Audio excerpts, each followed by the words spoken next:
Just not a lot of kids.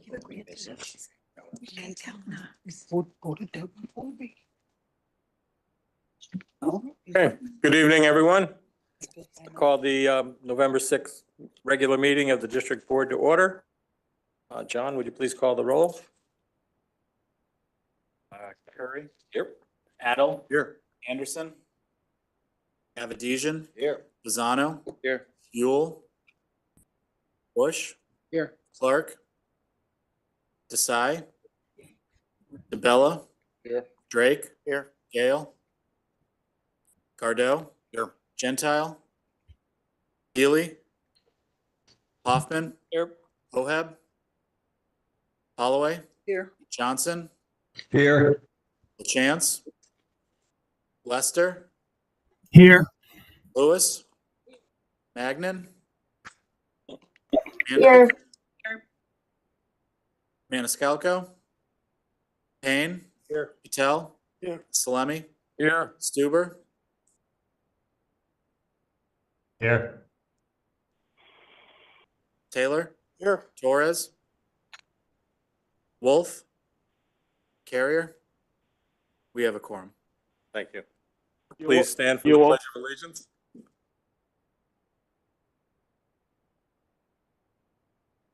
Pledge allegiance To the flag of the United States of America, to the republic for which it stands, one nation, under God, indivisible, with liberty and justice for all.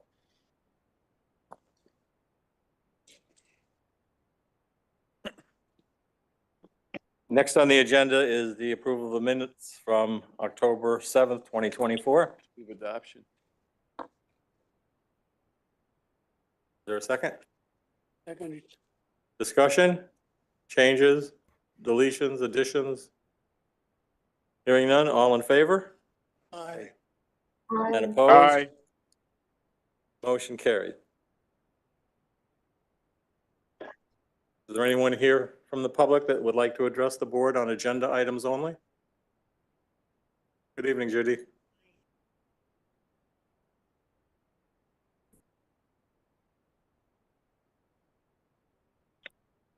Judy Allen, West Hartford, and I'd like to speak about the creation of a committee on collective bargaining. I'm not sure why the committee is needed. It looks as though you're creating something that the board has final say over what the union contracts are going to be. Is there something you've been concerned about? From my perspective, it looks like negotiations have gone very well, and there's been some wonderful things that have come out of that. And so I guess I'm wondering if there's a problem that people feel they need to make changes about. And is there information that commissioners can't get without creation of a committee?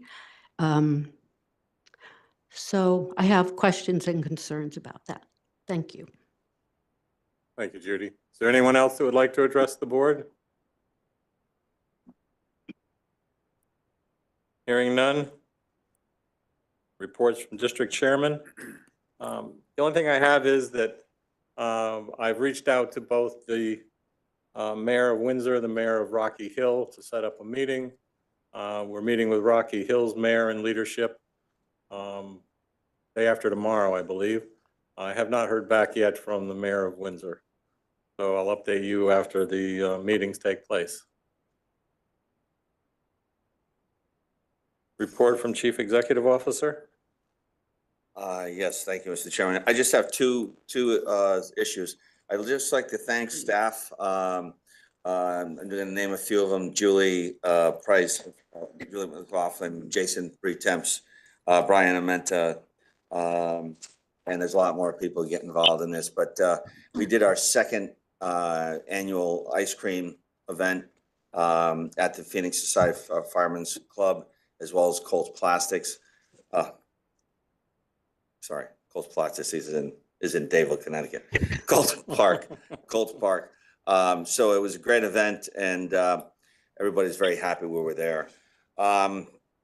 Last week, Chris Stone, myself and staff, we were at, negotiations, with EPA, and with the city of Hartford on the MS4 MOU mediation. We had 2 days. We were given a mandate from James Chow, who's the Chief Enforcement Officer for EPA, in Boston for Region 1, that they expected us to come up with a resolution of the MOU for the MS4, clean the streets, clean the catch basins, all that good stuff. And as part of that, they expected us to come up with a resolution. If we couldn't come up with a resolution, EPA and the mediator would make recommendations. So our first day was very successful. We got a lot of the issues out of the way that we basically had already agreed to in the previous mediations back in May. The harder part the following day, Thursday, was really to try and hone in on this question about we don't want to clean the catch basins more often because the city's not cleaning the streets. The city has done an incredible job cleaning the streets. They're doing a great job.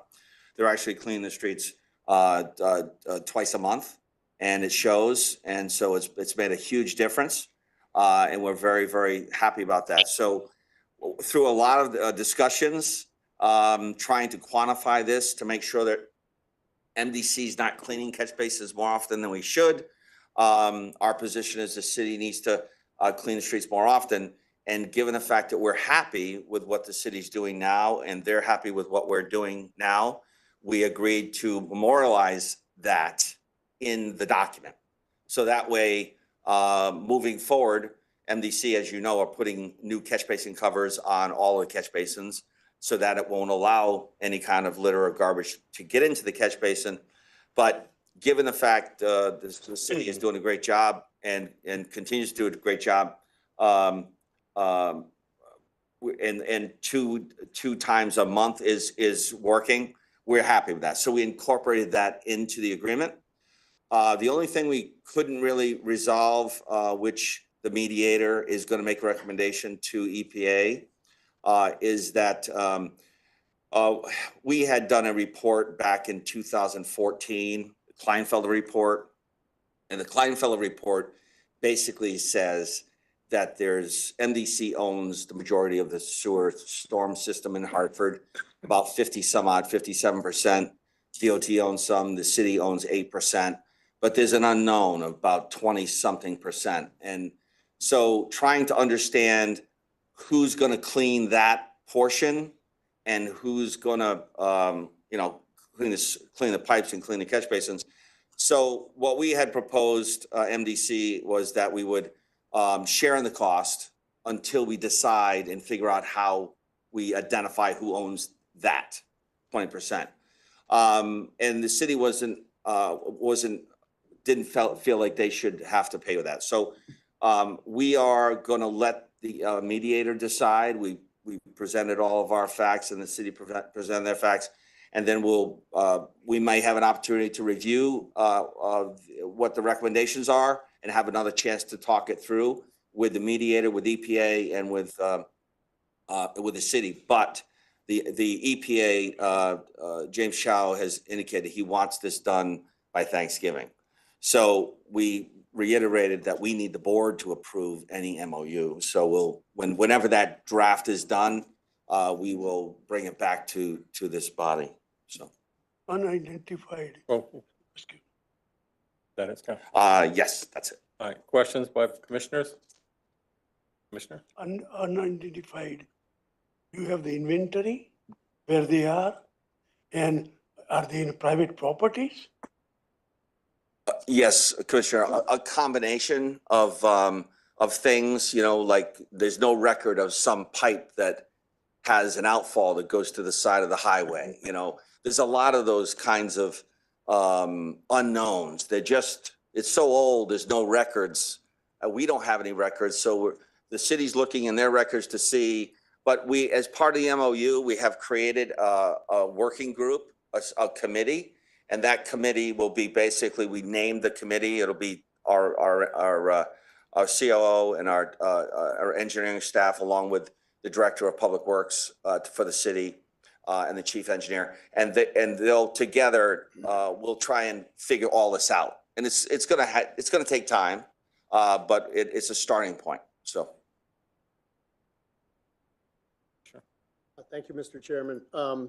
Scott, if I recall correctly, there was a large balance of money due from Hartford for catch basin cleaning that's been going on for quite a few years. Was that resolved, or if you could give us an update on that, I'd appreciate it. Yes, thank you, Commissioner. So in our previous negotiations, we did have that discussion about the 600,000. And we went back and forth with a few concepts of how to resolve that. We weren't happy, the city wasn't happy, so it was dropped. We brought it up again this time, and the city wasn't prepared or wanted to speak to it in the MOU. But what could happen is when we have this conversation regarding this 20%. Right now, MDC is going to be cleaning all of its catch basins. The city is going to be cleaning theirs. They don't have a lot, but they have 8% of the system or more, depending on what we find. So right now, as of right now, we'll clean ours, they'll clean theirs, and then we'll be testing our outfalls. We have 43 outfalls. We know of 40 others. We believe is either the city's or someone else's. So once we figure all that out, there may be an opportunity to bring back the financial piece of this to negotiate something to compensate MDC for that 600,000. Yeah, thank you. I don't think it's fair to the other towns, Rocky Hill, Weathersfield, Newington, that if we just eliminate something that the town owes us, the city owes us. So how many years has this been going on now? That 600,000 is going on for like 2015. 2015. We haven't collected the money. Thank you. Thank you very much, Mr. Chair. Just on Commissioner Payne's point, if I can just go through that. If I'm not mistaken, the charges that we were charging the city of Hartford, those catch basins, they were never negotiated prior to this, correct? Like when we started charging them, we started charging them. It wasn't like we had a negotiated fee already set with them. It wasn't like we had an agreement for it. And like you said, 92% could be argued are catch basins, because our system is a lot different than a Weathersfield or a West Hartford or anybody else's, because we own a majority of the sewer system in the city of Hartford. I just want to make sure I'm correct in that. Well, if I may, Mr. Chair. Please. Yeah, so thank you. So the MDC and the city have tried to negotiate this since really 2008, right? There's documents going back that never were memorialized. They're not official. The board didn't approve it. But it was basically up till 2013 when the landfill closed. The agreement was, in general, we'll clean the catch basins and you allow us to dump the spoils from the catch basins in the landfill for free. And then when the landfill closed in 2013, 14, 15, I'm not sure exactly the date it closed, but it was officially closed in 15. We were again trying to negotiate an MOU about this very topic, about what do we do with the spoils. The agreement was, and this MOU agreement was, a shared responsibility. Now MDC is paying for the spoils, and in addition to the concern we had about we had to create a protocol for cleaning the catch basins for MS4. Which is why we said, okay, we're gonna clean the catch basins every 2 years. And we had to clean them more often because of garbage, and therefore we were charging the city. So you're absolutely correct, Commissioner, except there was a understanding amongst the city and the MDC back in the 2008 timeframe that MDC would clean the catch basins and the spoils would be dumped for free. Now it's costing us a lot more money because we have to dewater the spoils, and there's more expense to it. And just one follow-up, if I could, Mr. Chair. In the budget, and I apologize, I didn't look through all the pages to know exactly, are we carrying a $600,000 receivable in the budget for this right now? No, we're not. So we don't have anything as far as a receivable in our books right now that we're carrying for the city of Hartford? But is Bob there? Have a Oh, receivable. you do? I'm sorry. Yes, I it is a revenue apologize. receivable. No, what's that number? Six. I don't have the, yeah. It's around 6 and change. We continue to bill quarterly. But we're billing, but that's not the question. Do we have it as a receivable in the budget? It's not in the budget, Yeah, but it's well, that in the was- revenues. Yeah. No, it's on our budget for, Budget revenue. it's not identified like we do for Colebrook or for No, Deep. no, not in the So, budget. but it not is in in the our- operating budget. It is being carried in our report, our financial report, as Isn't that- monies due to us. Yeah. But outstanding not in the budget. receivable, It's not an in the budget. outstanding receivable.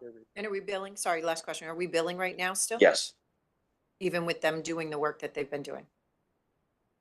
Well, we only charge them what we charge them on the 50% roll, right? So we're not charging them, the more the city cleans, the less we have to clean, right? So it's, I don't know what the monthly bill was. We do it quarterly, I believe. Correct, Chris? Yeah, we get the data from engineering and operations, and we bill quarterly based on how many catch basins we clean in accordance with those rules. Thank you. I appreciate that. Do you, Mr. Hello? Chairman? Yeah, if my memory serves me correctly, we had a negotiation with the city and they claimed MDC owed them so much money and we claimed that they owed us so much money. We cleaned that up. There was a balance left over of about $300,000 that the city, in other words, they couldn't match dollar for dollar offsets. And then what happened was we ended up in a situation where the city of Hartford gave up ownership of the landfill. And that had to be what, about 14 or 15, 13?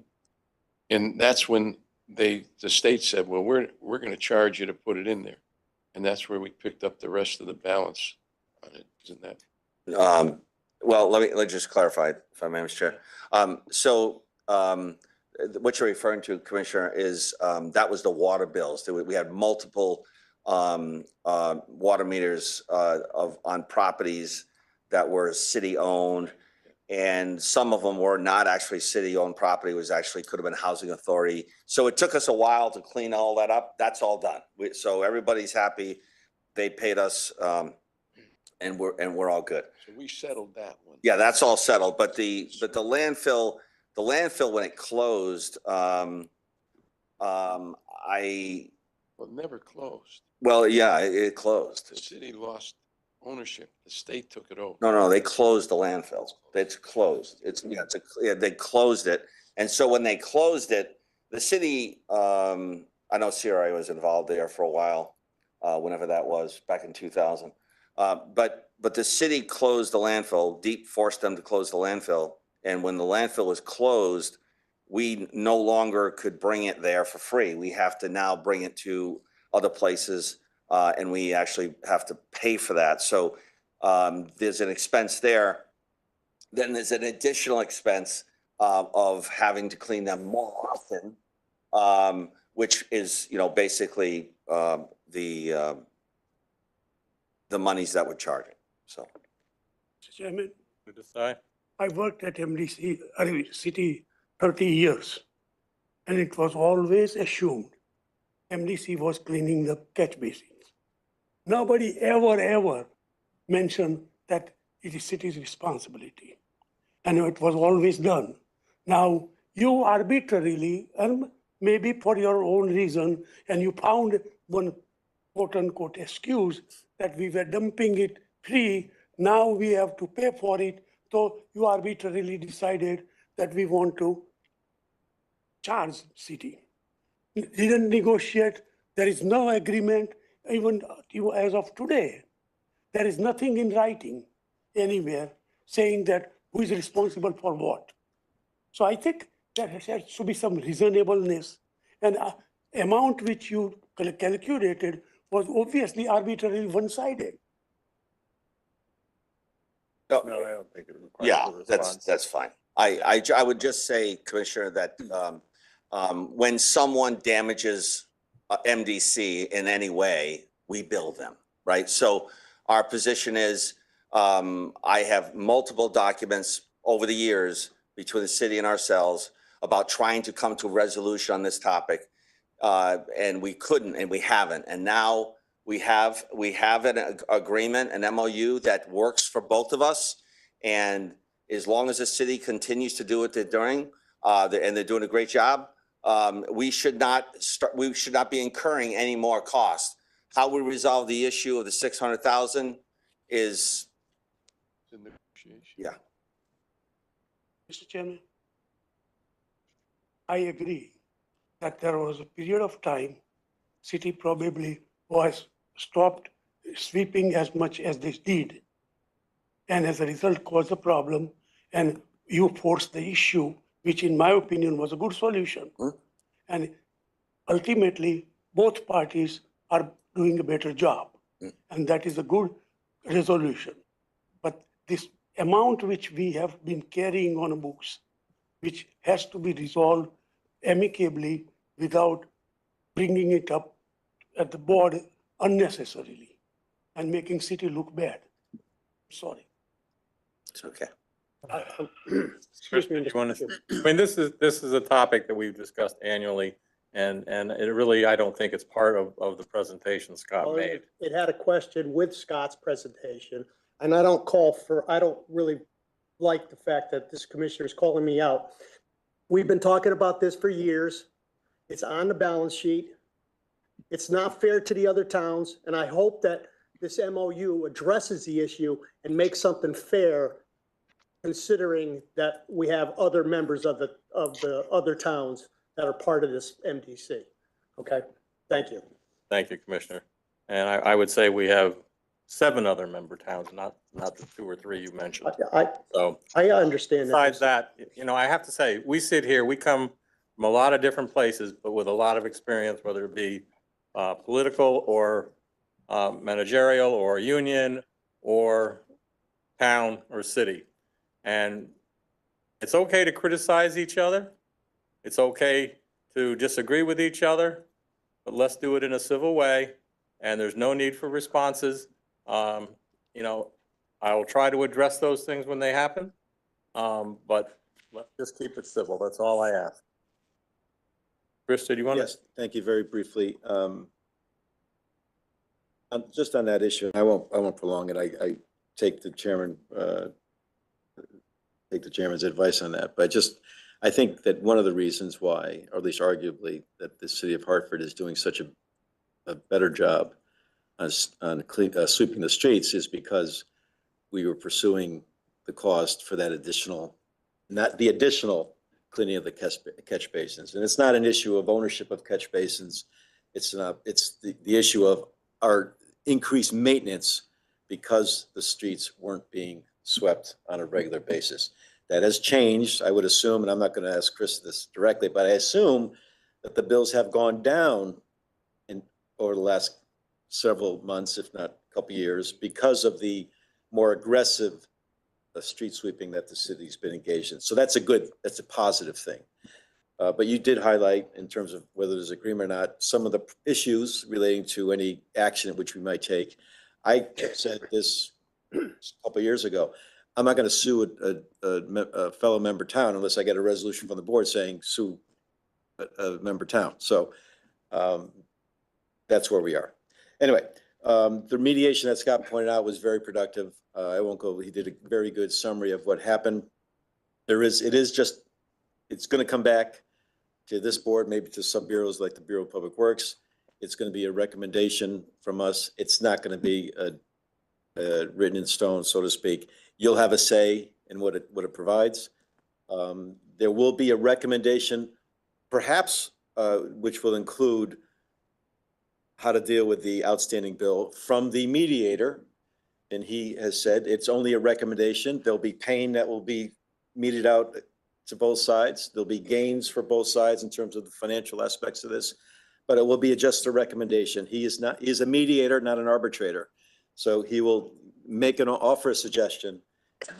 I will tell you that ultimately, if we do not have an agreement with the city of Hartford on the MS4 issue, we'll get an order from the federal government, which we will have very little control over relating to the MS4 issue. It's better to reach an agreement that we can all live with rather than have it come down from regulators in Boston. So that's that mediation. The tunnel mediation is still on for the mid-December.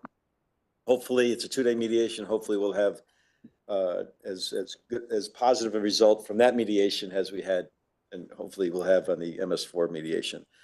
The deep litigation, as you know, I want to give you constant, updates on that. Garrett Flynn, our outside lawyer who's been handling this, has done a wonderful job in terms of getting us through the claims commissioner process. We have one case in litigation now. The other 2 cases, the Buckingham Garage and the revised payment fee schedule case, will be filed within the next few days. We'll then file a motion to consolidate. Hopefully that'll be granted, and we'll have 1 case going through the courts instead of 3. So that's where we are on that, and I'd be happy to answer any questions. Questions? Hearing none? And Chris, was that your? That's it. Yes, thank you. Thank you. All right, next up, number 9, we have consideration, potential action, approval of job specifications. A is construction utility services supervisor, which is a revision, and B, occupational health and safety administrator, which is a new job spec. Jamie? Move adoption. And thank you. For purposes of discussion, Al, can we have a motion? Yes, I will follow on Vice Chair DeVilla. I move that we approve these 2 job classifications or specifications. Jamie will make a few comments on them and answer any questions. Can we take them separately?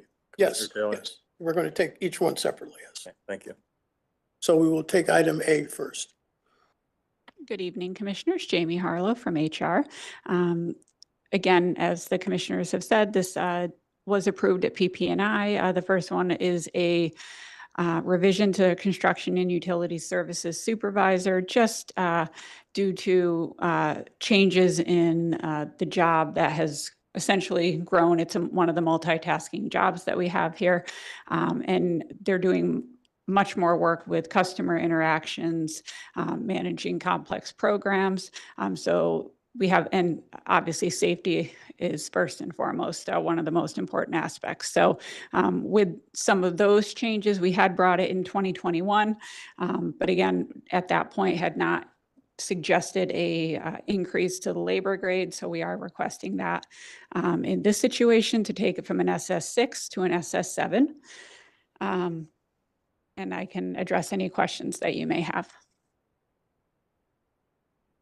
Questions? If not, all in favor? Aye. And opposed? Opposed. Motion carried. All right, Commissioner Taylor, letter B. Okay, 9B was approved unanimously by PP&I. Once again, Jamie. Professionals that are dealing on a regular basis with 22 plus safety programs.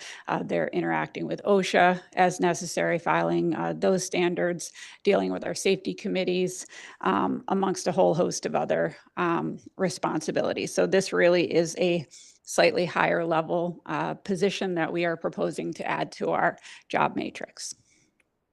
Questions? If not, all in favor? Aye. Aye. And opposed? Motion carries. Thank you, Commissioners. Thank you, Jamie.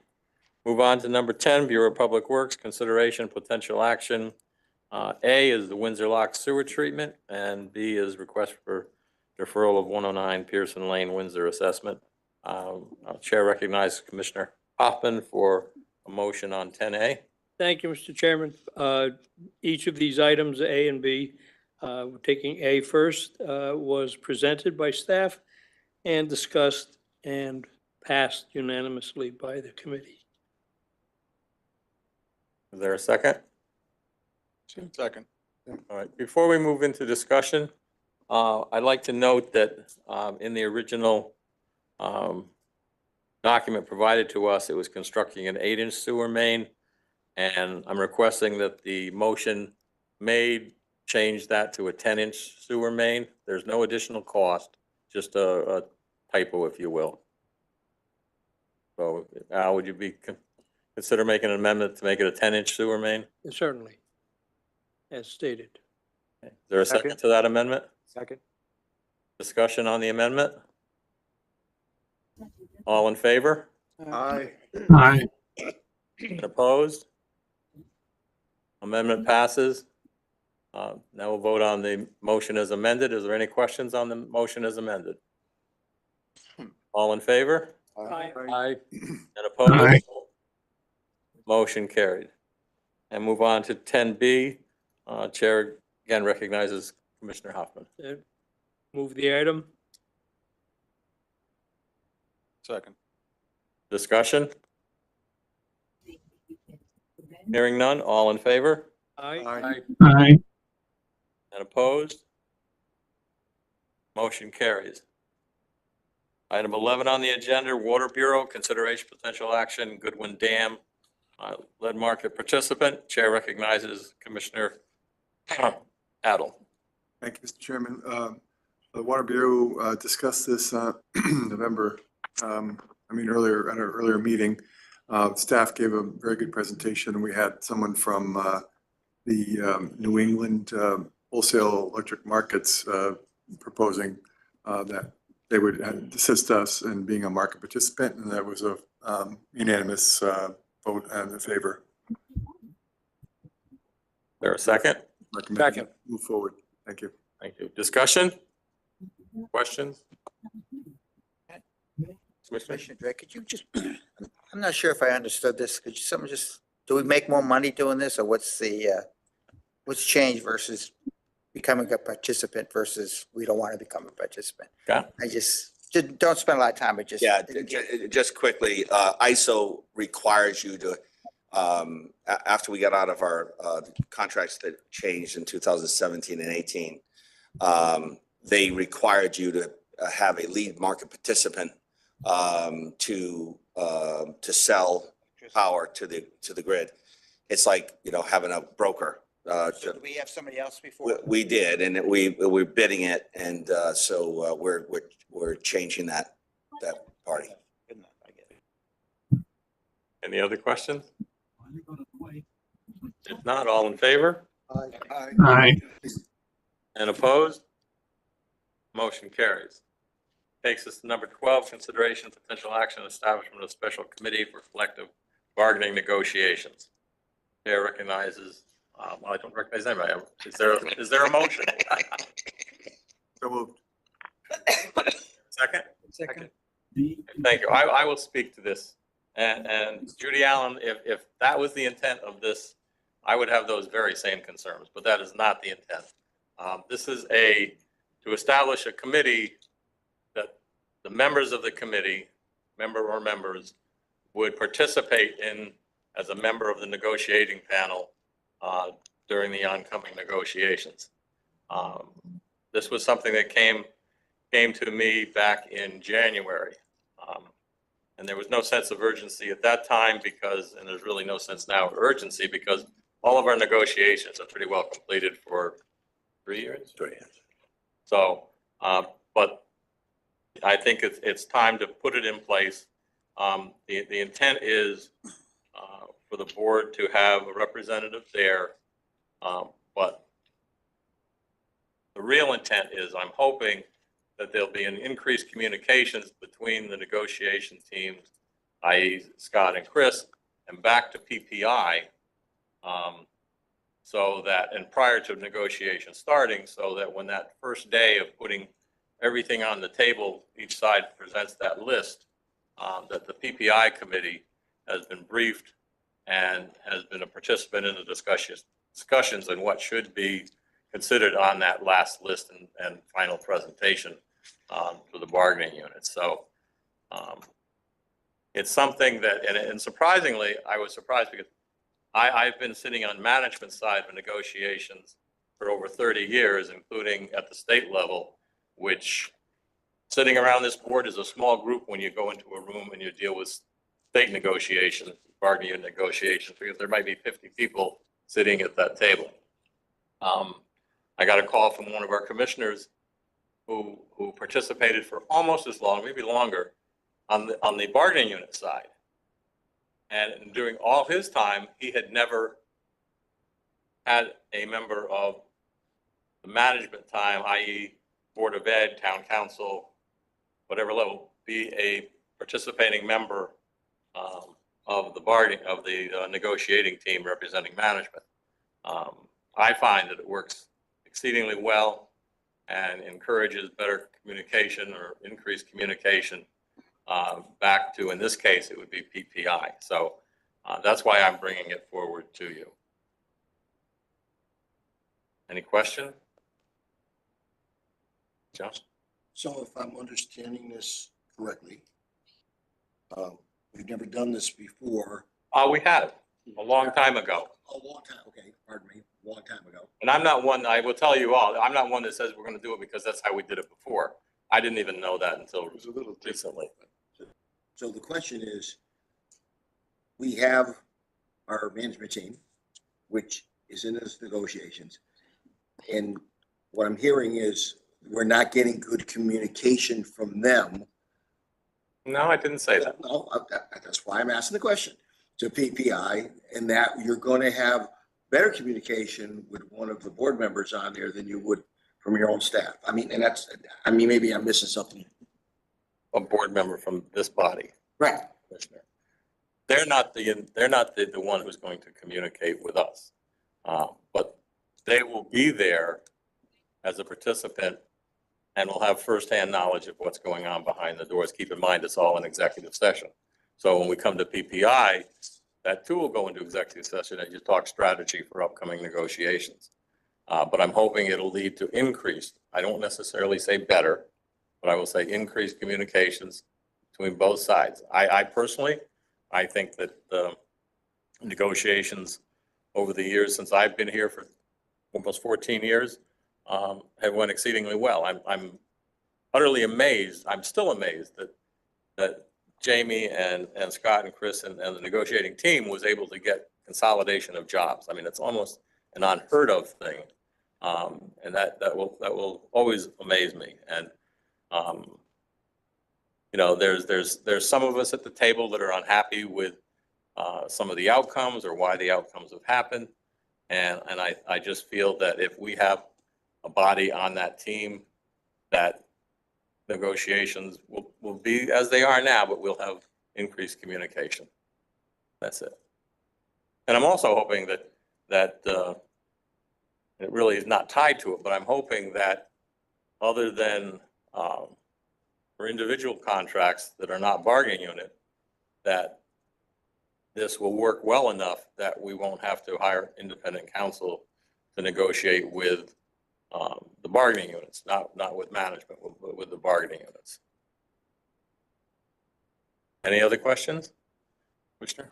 Yes, Mr. Chair, could you just give a little bit more, like how many people are you thinking that would be involved in this? And then also, I guess I would assume that the people in the room that are selected from the board are not, I'm trying to think this through as I'm talking about it, and I love other commissioners' feelings, that they're not necessarily the one that's negotiating at that table. It's almost like a silent listening session, because I think there has to be one mouthpiece for negotiations from the MDC.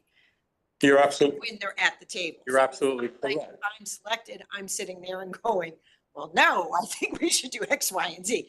That's not it. It's almost like a silent partner there at the table Pretty much everybody at the table is a silent partner, except for those that are presenting the management's position. But when you break to discuss counter proposals, or even before you get to that, to the initial proposals, which I hope would come back to PPI before that happens, that's when a member of this body or members can participate in discussions when they're in executive session away from the negotiating table. But I agree with you. It's other than that, they're pretty much no one should be speaking except those making the presentation. And can I just ask how many were you, if I can, Mr. Chair, if I could, I just had two more It'll- questions. It'll be a minimal number. I'm thinking 1 or 2. And my goal would be, I know there's folks at this commissioners at this table that have experience, either side, both sides. And I would like to gather that information in writing for those that may be interested in serving on this committee and make a selection based on those that have experience and understanding of both management, bargaining units, and negotiation process. It's not a place for a novice to begin. And I guess I'm also just, Commissioner Manick, I apologize. Mr. Chair, when we're talking about this, I guess, you know, I'm all about trying to improve communications and make things better, but I guess I'm just a little concerned because it seems as though we have been able, I mean, I have been so impressed with our staff, Jamie's work, Chris's work, Scott's work, with really having a partnership with our unions. And I think it's been to the benefit of our towns and of this institution, how they're willing to trust people and really start to look at how we can not only benefit employees, but the MDC by some of the things that we've been able to do with job consolidations, et cetera. And I guess I'm sitting there going, okay, we've had a lot of great success. Why would we do this now? It seems like it's been, I'm just trying to figure out why now for this. Now, because we have the time to implement it and find the right person or people to serve on the committee. Secondly, I absolutely agree with everything you've said. However, there are commissioners around the table that will disagree with everything you've said. So I'm trying to find a neutral ground where things will not change, negotiations will go on, but a member of this body will have a voice in discussing and proposing within the body, but not at the negotiating table itself. And last, just a technicality, if we can just make sure that this is gender neutral in our resolutions, that would be helpful because there might someday be a woman in your seat. Mr. Chair, that's my last comment. Thank you. Any other questions? Mr. Salemi. Thank you, Mr. Chairman. Actually, I think it's a good idea. I think it's worth a try. I can't say that it's, we did do this stuff before, I guess not. Now it's all, I'm not saying that we should do it again because we did it before. We did it successfully before. So I'm not sure that's a good or bad thing, but we've also had commissioners participate in other things as a way of sort of monitoring and actually helping staff by, being present for things. I know Alan Hoffman and I have sat in on selections. What was it? Was it insurance? Oh, I can't remember which one it was.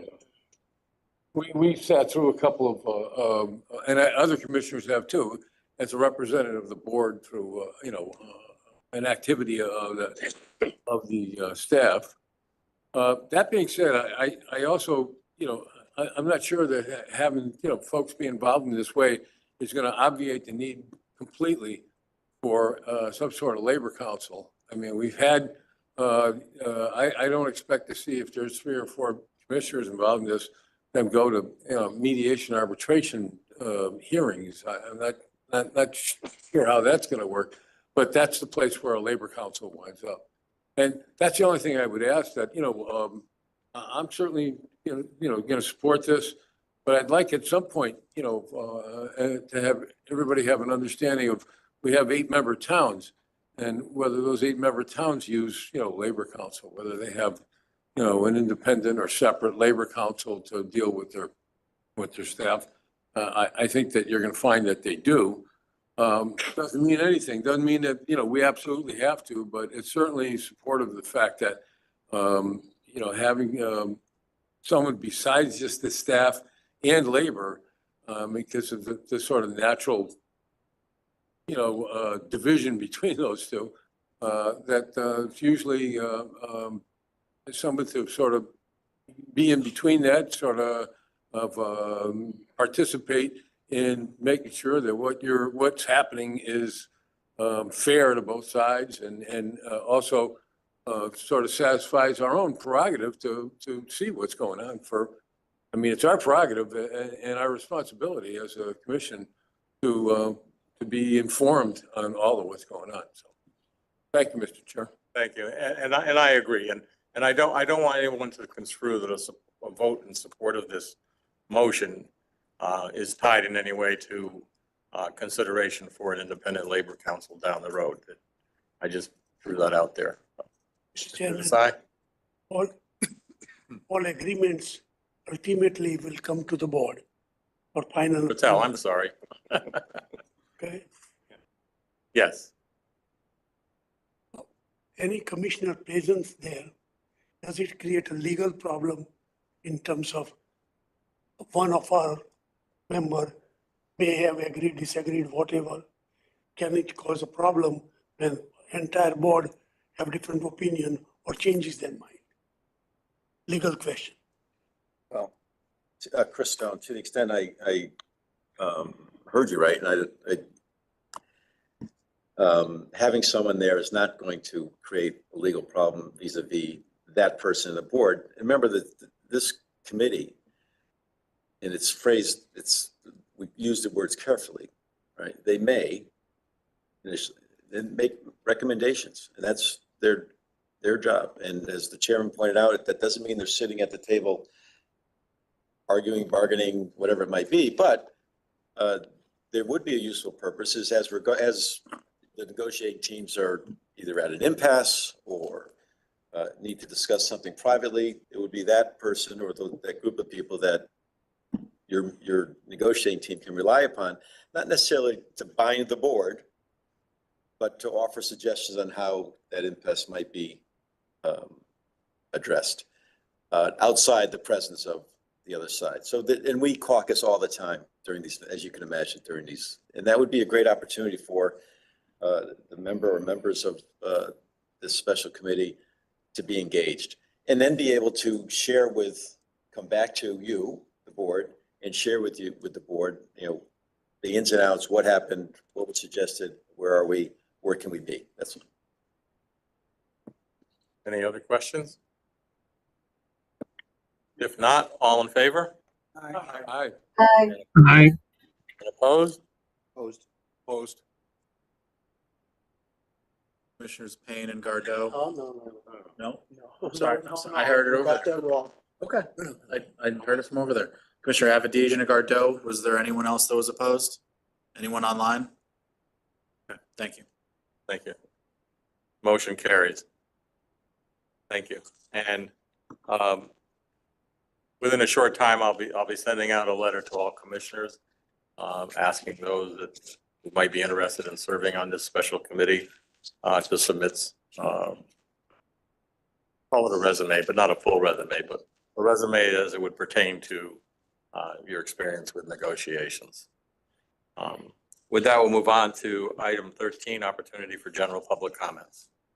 Anyone in the audience that would like to address the board? Hearing none, commissioner requests for future agenda items. Commissioner Salemi? Thank you, Mr. Chairman. Mr. Chairman, I'd like to establish a future agenda item. That I'm trying to exactly, it's not a resolution, so I'll just describe what it is. I think that there's an issue for that in front of us too, where I think we ought to sort of develop or redevelop the activities or an augmentation of the activities that at recreational activities at Lake McDonough. We heard recently at Board of Finance Commission meeting that this past year, again, we didn't have, we couldn't get a lifeguard. And I know that we discussed how much it costs for a lifeguard and rangers or whatever to make the thing. But I think we, before the budget is completed, I think it'd be a good opportunity for us to talk about what it would take to actually reestablish the activities there. The actual allied town agreement, I believe, says that we're supposed to be providing recreational opportunities for the towns and their people out there. I don't know if the tax rate that we pay is directly connected to that, but it was part of the agreement. I just like the MDC. I don't like, it's been, I think, 3 years, maybe since COVID, or maybe a fourth year that we haven't been able to do this. And I'd hate to lose this because Lake McDonough has been a great recreational facility, not just for the tax towns out there, but we've had, some of the member towns, the city of Hartford, actually use it as well. So if we could establish an agenda item to just discuss how we might be able to, attract the kind of people to be a lifeguard and also, create those activities and manage them. I'd appreciate if we could put that on a future agenda soon so that we could deal with it if it becomes a budget item. Thank you, Commissioner. Commissioner Godot? Yes, there were a number of emails that went around the last 2 weeks that had to do with matters of concern. I'd like to know what's going on. I'd like to have that on an agenda item, please, at some point in time.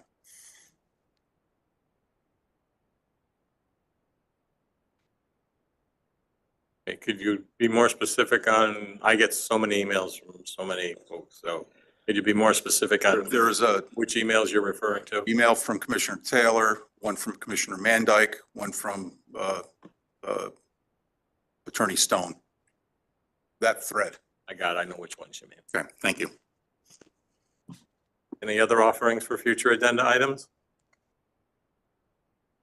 If not, we've completed the agenda. I'm sorry. Commissioner Taylor had his. Yeah. Yes, I don't know if this is the appropriate time, but I feel very strongly that there are some issues that remain open that we as MDC commissioners. Commissioner Taylor, I'm sorry, I'm going to ask that the agenda is for future agenda items. Well, I'm getting to that, please. Okay. And I feel that it is important that we place on the agenda a discussion about the mechanism or the process by which we are going to deal with these matters of concern that relate not only to issues or things that I have raised, but essentially fall clearly within the scope of matters that Commissioner Salemi has raised. These really go to this issue of the MDC board as a policy body and the fact that the reputation of this institution was severely damaged in terms of certain actions that were taken. And I think it is important for us to correct the record. In order for us to do that, we will have to discuss the issue of independent counsel because there are just too many conflicts. So that must be resolved. Secondly, we will have to deal with the issue with regards to Jim Sandler. If you will notice or remember, Jim Sandler was never interviewed.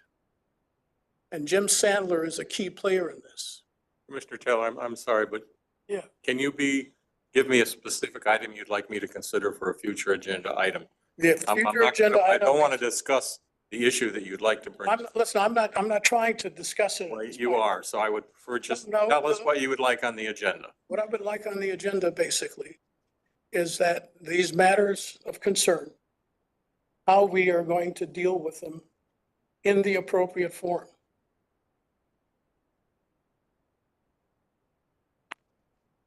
Now, you know, part of that basically is Jim Sandler is going to have to be brought in here.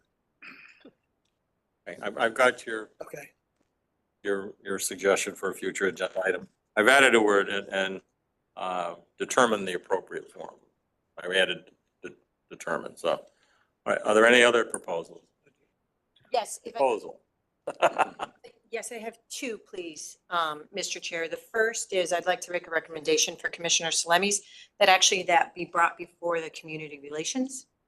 Community engagement, what do we call it? Community affairs. Community affairs, as far as Lake Madonna. I think that's a good place for that to start rather than start it here at the board. Because I think it is a community service that we provide with Lake Madonna, and I think it would be great to start there. And the second thing is I'd love to get a report either from Mr. Dellison or have time where we can really talk about the CDM report, which I think is very, very pressing and very important to the future of MDC. Thank you. Any other suggestions for future agenda items?